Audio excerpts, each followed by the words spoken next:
Olá, pessoal. Hoje nós vamos retomar o exemplo de um vídeo anterior e vamos supor que nós estamos estudando uma possível relação entre o preço do minério de ferro e as cotações das ações da Vale. Estariam essas duas variáveis de alguma forma relacionadas? Bom, se considerarmos que a maior parte da receita da Vale é obtida pela venda de minério, é de se supor que quanto maior for o preço do minério de ferro, maior será o valor das ações. Nós estudamos esse exemplo num vídeo anterior, utilizando a correlação de Pearson, e pelos resultados obtidos, nós vimos, tudo indica pelo menos, né, que os valores dessas variáveis estão de alguma forma ligados. Resta saber como. E esse é o assunto de hoje. Frequentemente, uma das variáveis, quando nós temos duas variáveis que se relacionam, frequentemente uma das variáveis determina o valor da outra. Nem sempre, mas frequentemente isso acontece. Então, por exemplo, o preço do minério faz variar o preço das ações. Por isso, nós dizemos que o preço do minério é a variável independente e o preço das ações é a variável condicionada ou dependente. Se a gente conseguir montar uma equação, uma fórmula, que relaciona essas variáveis x e y, conhecendo o valor de x, nós podemos estimar o valor de y. Então, nós temos alguma capacidade de previsão para o valor de y que pode nos interessar. A relação entre x e y pode ser desde muito simples, tipo assim, notamos que y é sempre x mais 5, por exemplo. Isso é uma relação muito simples. Uma relação um pouco mais complexa, nós notamos que entre x e y tem uma relação que seria uma relação de uma reta. Então, por exemplo, y é igual a ax mais b. Então, quando o valor de x varia, o valor de y varia um pouquinho, mas obedecendo assim o formato de a configuração de uma reta, né? Outras podem ser mais complexas, podem depender, por exemplo, não só de uma variável dependendo da outra, mas uma variável depende de várias. Aliás, é o caso mais comum, né? Às vezes uma variável não é tão predominante assim. Neste exemplo, nós vamos estudar uma relação entre duas variáveis que se estabelece de acordo com uma linha. Nós chamamos esse tipo de ligação de regressão linear. Então, o objeto desse estudo ele procura saber se existe uma relação linear entre x e y, tipo y igual a ax mais b. Nosso estudo será composto das seguintes etapas. Na primeira etapa, nós vamos colecionar uma série de valores para x e y. No nosso caso, nós vamos gerar esses valores de forma randômica para simular uma situação de mundo real. Na verdade, a gente deveria buscar esses dados no mercado. Por exemplo, preço do minério de ferro, você vai buscar na internet, cotações da Vale também. No nosso caso aqui, para, por exemplo, ficar melhor em termos de dados apresentados, de consistência, etc., a gente resolveu gerar esses dados. Então, são esses dados aqui. Ó. Então, aqui temos os valores de x, geramos 100 valores. X que vai de 0 até 100, geramos aqui. Aqui temos um y, que seria o valor teórico, e aqui foi o valor que a gente atribuiu como valor observado para y. Né? Então, o nosso par é esse aqui. Ó. Para 0, o valor de y vai ser esse aqui, menos 3,28. X igual a 1, o valor observado, menos 27. X igual a 2, etc, etc. Assim por diante. Muito bem. Aí, vamos plotar esses valores aqui num gráfico para que a gente tenha uma visão um pouco mais concreta do que a gente está falando. Então, aqui nós temos valores para x, que vai de 0 a 99, e aqui o valor que a gente gerou randomicamente para y. Então, por exemplo, aqui, quando x for igual a 0, o valor de y será menos 3,28. Quando x for igual a 1, o valor de y será menos 27. Quando x for igual a 2, o valor de y será 30 e assim por diante. Então, a gente está observando aqui uma nuvem de pontos, né, que sugere que existe uma relação meio que linear entre x e y. Né? Então, a relação linear seria essa daqui, né? Y igual a x mais b. E aqui sugere que a aproximação dessa relação por uma reta parece ser uma coisa razoável, assim, pelo visual. Né? Então, o que nós vamos fazer aqui? Vamos imaginar que a gente colocou, por exemplo, calculamos essa reta que foi colocada aí. Colocamos uma reta aí aleatória para ajudar a explicar o problema como ele se passa. Então, tudo indica que essa representação de relação por meio dessa reta aqui seria uma coisa razoável. Será que essa é a melhor reta? Bom, isso nós não sabemos, né? Então, o nosso problema agora se resume no seguinte: nós queremos determinar quais os parâmetros A e B dessa equação aqui que vão gerar a melhor reta. Se essa reta, por exemplo, fosse muito deslocada para cima, certamente ela não seria a melhor reta para representar essa relação. Se ela fosse muito para baixo, também não. E se a inclinação fosse muito diferente, imagina que ela se aproximasse de uma vertical, também não vai descrever o fenômeno. Então, existe uma reta, um conjunto de parâmetros aqui, que vai gerar para a gente uma reta que explica o fenômeno da melhor maneira possível. Para isso, existe um recurso matemático para fazer esse cálculo que se chama o método dos mínimos quadrados.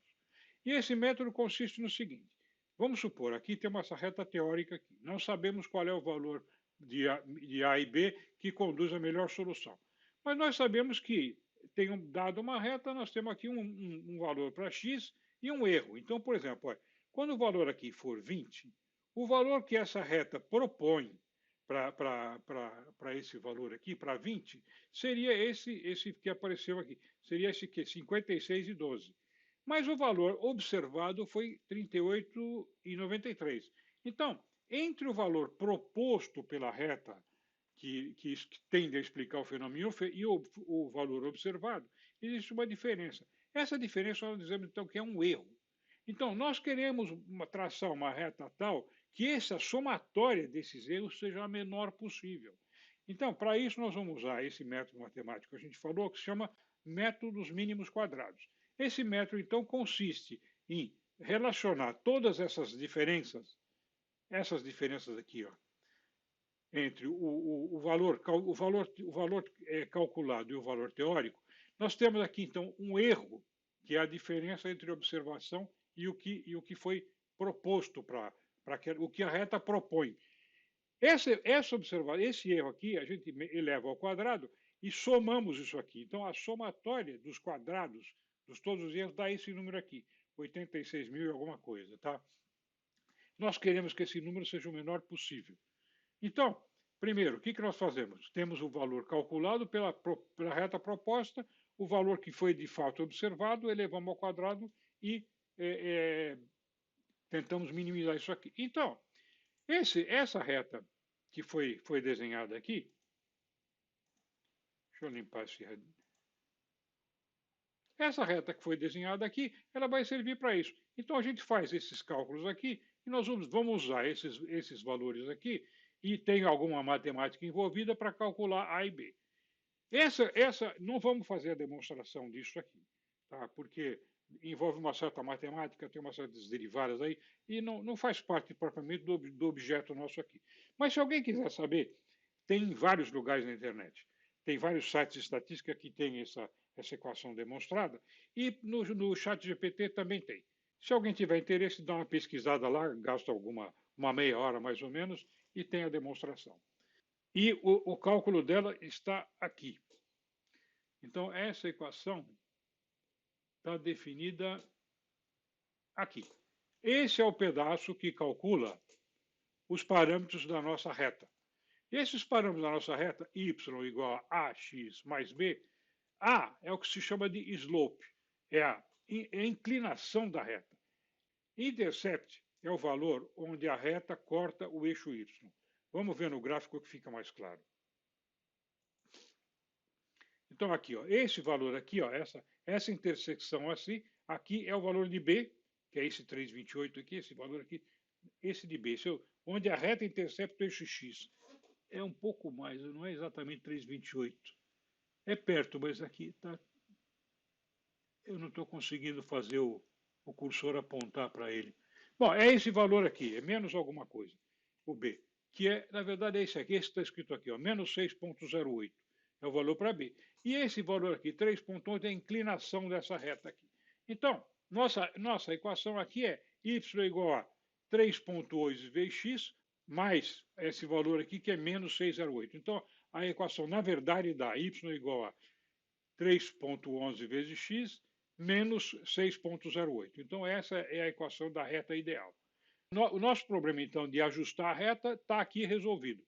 Examinando aqui o nosso programa, nós vemos que a gente tem aqui essa parte aqui que calcula os valores de x e y, gerando aquela amostra.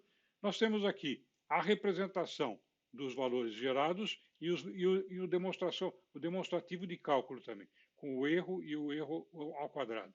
Nós temos também aqui a representação gráfica do que nós mostramos, que é a reta que foi gerada, essa reta aqui, teórica, que nós usamos para calcular os valores x e y. Nós vamos ver como é que faz isso, como é que foi feito.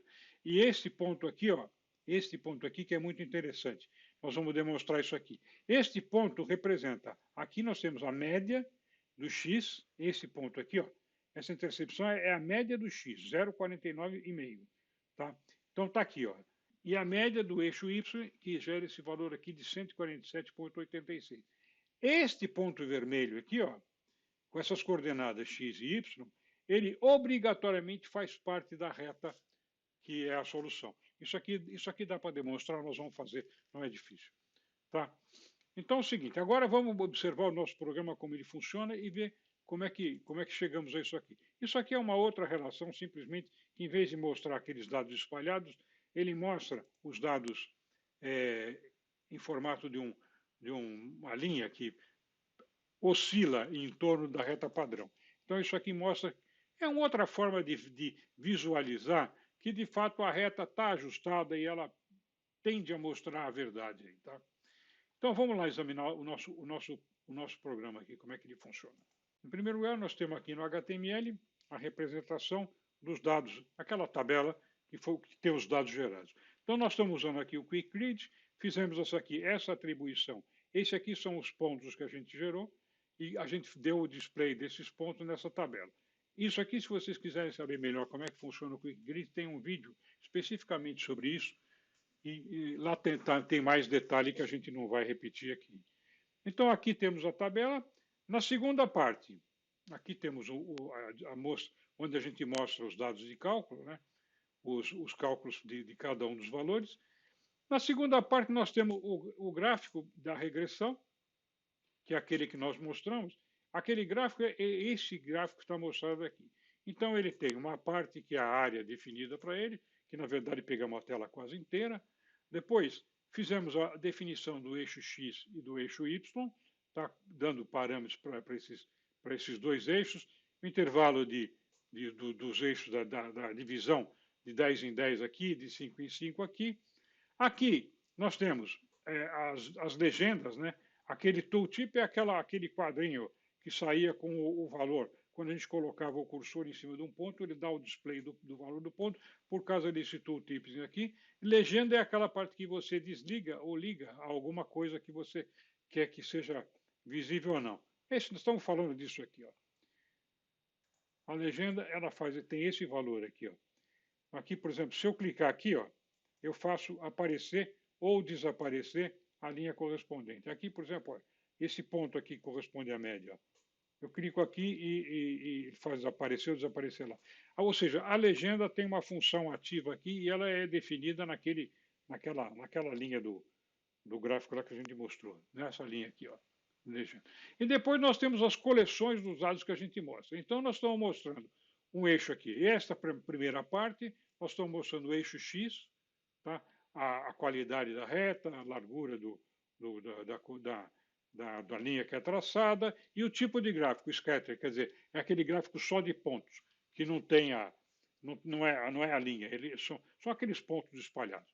Aqui temos uma linha, que é a linha de regressão, a primeira, que a gente usou para gerar os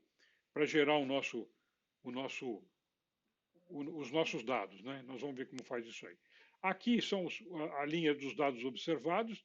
Aqui é os eixos X e Y daquele ponto da média que a gente colocou, aquele ponto vermelho.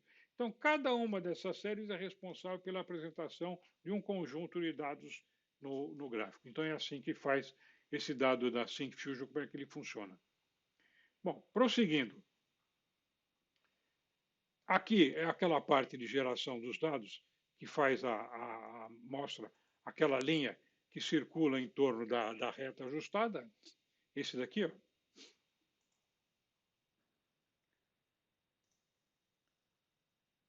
esse aqui. Então, esses dados aqui, ó, são gerados por esse conjunto aqui, que são as duas retas e mais aquela linha que oscila em torno das duas retas. Tá? Então, é assim que faz o traçado, já vimos o que significa. Aqui tem uma parte aqui de CSS, que está aqui, ó. Esses dados aqui, todo esse HTML aí é formatado, vamos dizer assim, tem os atributos dele aqui num arquivo chamado CSS, que está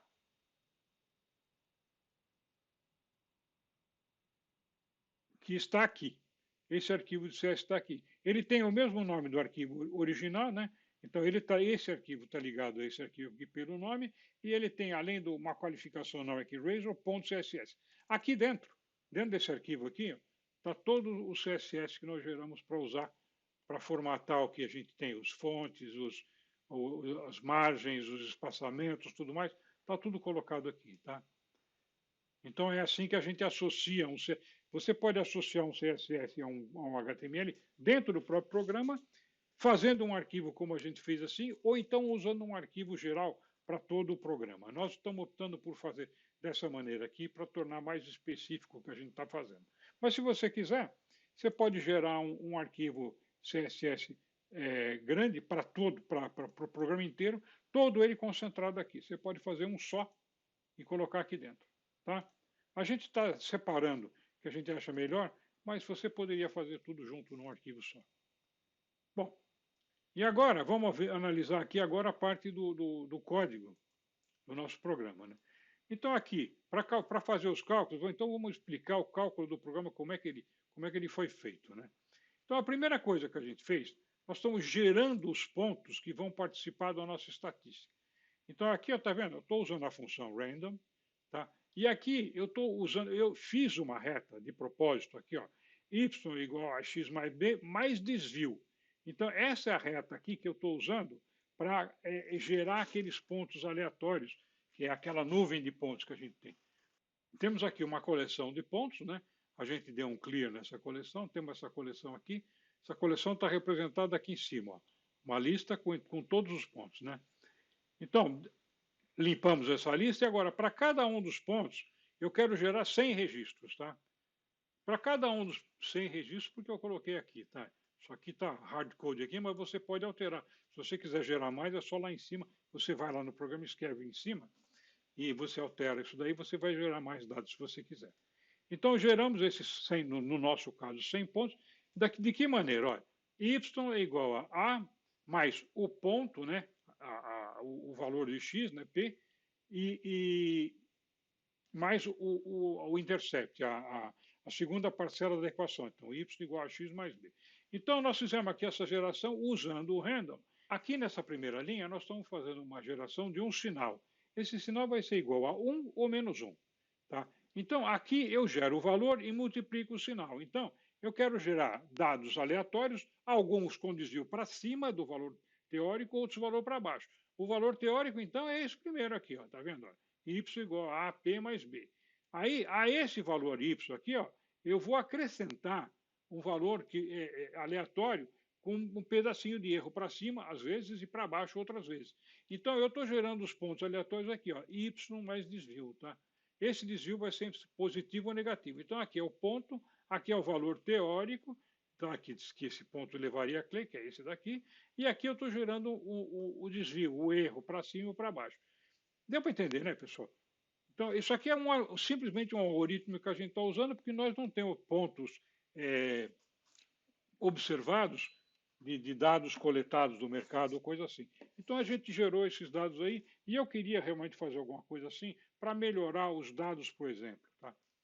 Uma vez calculados esses dados vão ser passados para a nossa tabela por causa do seguinte.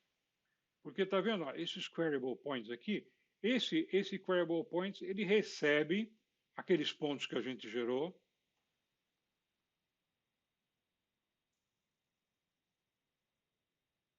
Aqui. Então, ó, esse queryable points, ele vai usar essa função aqui, ó, ele vai pegar, vai dar um return dos pontos que nós geramos as queryable. Isso aqui tem que ser queryable, tem que ser assim, porque é assim que o Quick Grid funciona. Tá? O Quick Grid tem uma série de funções, por exemplo, você classificar os registros e tudo mais, que para funcionar os dados precisam estar nesse formato aqui. Então foi feita a transformação de pontos para cá por causa daquele Quick Grid, tá? Só por isso. É uma exigência dele para ele funcionar com todos os recursos que ele tem de classificação de registros assim por dentro. Muito bem. Aí, prosseguindo aqui, fazemos uma série de cálculos para gerar os dados que a gente vai montar aquele registro. E aqui vamos calcular as estatísticas aqui. Ó. Então, para calcular as estatísticas, nós estamos pegando esses valores aqui, calculando esses parâmetros, tá, do ponto, lembra que nós falamos da reta dos mínimos quadrados? Essa é aqui, ó, é aqui que faz o cálculo dos valores de A e B pelos mínimos quadrados.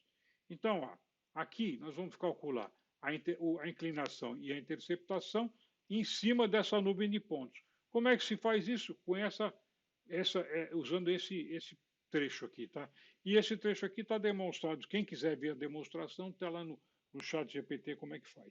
Então eu calculo aqui um valor médio de x para y, preparo essas variáveis, depois aqui eu vejo ó, o mínimo quadrado, a distância do x para a média de x, vezes ela mesmo para dar o quadrado. Então eu pego a somatória, tá vendo? Ó, a somatória do quadrado do erro de x com relação à média, o quadrado do erro de y observado, que é o z aqui, observado com relação à média, depois eu pego a variação de 1, do x, e vezes a variação de y. Esses três elementos fazem parte daquela fórmula de cálculo dos mínimos quadrados, e eu gero desta forma que eu gero aqui a inclinação e a interceptação, e eu arredondei em 2 casas decimais aqui, para efeito de apresentação, para não ficar sei lá, 10 casas decimais aí, que não adianta, não muda em nada o resultado e fica atrapalhando aqui na hora da gente mostrar os valores calculados. Né? Então aí calculamos esse valor, retornamos essa tupla aqui, tá vendo? Estamos retornando 2 valores. Isso aqui se chama tupla. Tá? Que estão o slope e o resultado. Então retornamos esses 2 valores, quando nós chamamos lá, e esses valores vieram para dentro dessa tupla aqui, ó, Regling-Parmes. Essa Regling-Parmes é uma tupla que foi definida aqui em cima, ó, tá vendo? Regling-Parmes. Aí pegamos esses valores calculados para Regling-Parmes e calculamos o valor teórico. E aqui, nesse pedaço de código aqui, nós vamos calcular os valores calculados para y, quer dizer, dado x, qual o valor calculado para y, de acordo com essa reta que, segundo o nosso cálculo, pelos métodos mínimos quadrados, é a melhor representação que a gente tem para aproximar a reta daquela nuvem de pontos. Aqui embaixo usamos alguma coisa de estatística, que a gente já viu no exemplo anterior. Então calculamos aqui a média, desvio padrão e outras coisas que a gente coloca lá embaixo para dar uma ilustração sobre a estatística do que está acontecendo aqui. E aqui nós pegamos e calculamos aqui a soma dos valores dos erros e a soma dos mínimos quadrados, que só tem a finalidade de demonstrar o cálculo como foi feito. Nós temos aqui essa nuvem de pontos que a gente calculou usando aquele algoritmo que nós mostramos lá. Depois, ajustamos a essa nuvem de pontos esta reta aqui pelo método dos mínimos quadrados, porque é a melhor reta possível de se ajustar, e com isso nós temos um jeito de, dado x, prever o y. Tá ok? Esse valor aqui, esse ponto aqui, obrigatoriamente pertence a essa reta. Então está aqui, ó, y igual a x mais b, a soma de todos os pontos x e y é somatória dos y igual a somatória de x mais b. Se a gente decompuser isso aqui, fica somatório dos y igual a vezes somatório do x, mais somatório do b. Dividindo por n toda a equação, a gente fica com isso, somatório dos y sobre n, que é o y médio, igual a vezes somatório do x sobre n, que é o x médio, mais somatória de b, n vezes dividido por n, é o próprio b. Então, esse ponto, y médio igual a x médio mais b, pertence forçosamente a essa reta aqui. Espero que esse tutorial seja útil. Um abraço, pessoal.